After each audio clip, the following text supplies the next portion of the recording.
Jy luister na die Fairies and Folklore podcast deur Ronel.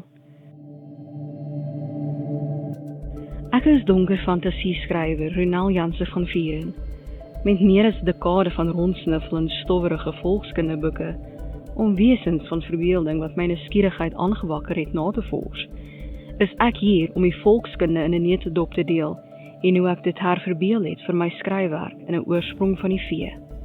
Hierdie is die Fairies and Folklore podcast. Hi, ek is jou gasvrou Ronel Janse van Vieren. Noem my sommer net Ronel. In vandag se episode gaan ons voort met ons verkenning van die veeryk.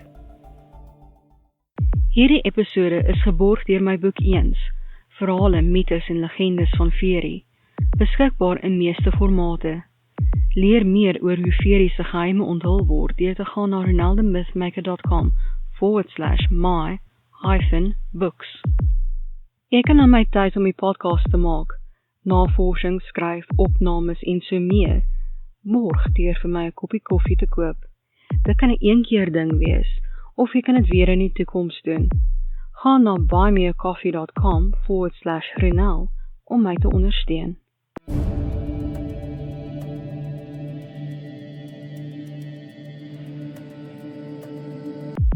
Ons gaan voort met ons verkenning van die sterkste spelers van Fairy. Vandag se vee, Calyx, of die koningin van winter, volkskunde in 'n neutedop deur Ronel. Ek is betower deur die ou stories van die wêreld, veral die Keltiese godinne. Die Calyx is een van die mees fascinerende, kragtige en skrikwekkende van die Keltiese godinne. Daar word gesê dat sy oud is. Volgens legende kan die Calyx haarself verander van 'n skrikwekkende wyf in die winterhelfte van die jaar en in 'n pragtige jong meisie in die somerhelfte. Sy is 'n elementêre krag van die winter, die koue, die wind en storms. Sy kom aan bewind soos die dae verkort en die son laag in die lug sak. Sy dra 'n towerstaf van krag waarmee sy die land vorm en die weer beheer. In sommige weergawe is sy 'n verdorde wyf met 'n bose by, wat met 'n towerstaf rondloop, die aarde vries en verhoed dat alle plante groei, tot die nadeel van mens en dier.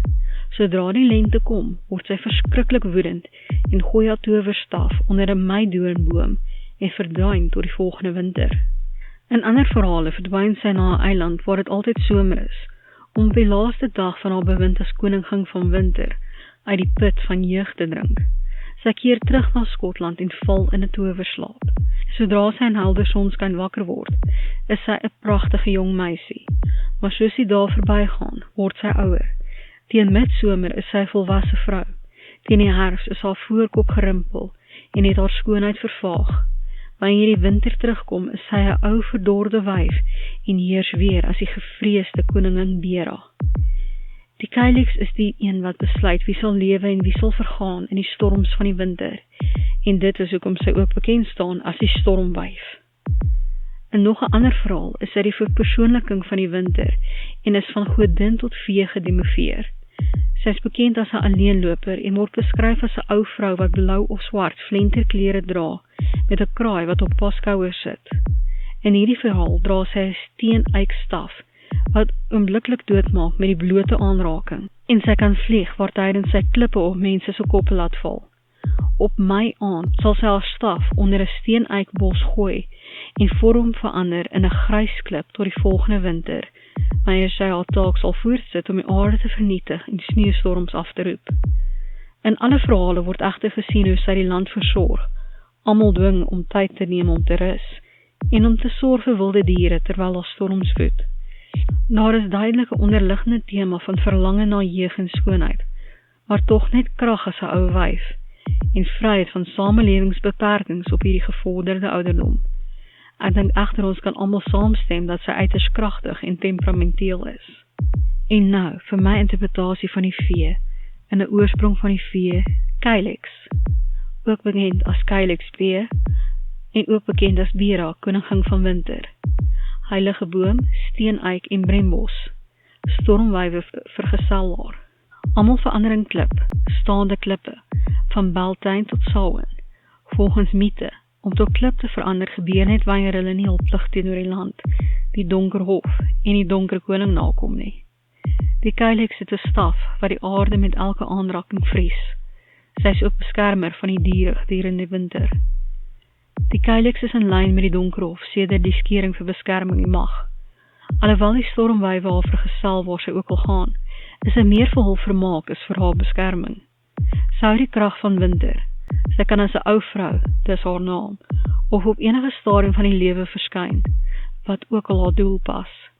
Sy woon in Tirna nog, 'n ryk wat haar eie is, vol sneeu, verskeie diere wat of gewillig na haar ryk kom, of per ongeluk, of met geweld, 'n kasteel wat soms as 'n kothuis verskyn, en verskeie diere uit die sterflike ryk wat op pad na haar toe gevind het vir gemak en veiligheid.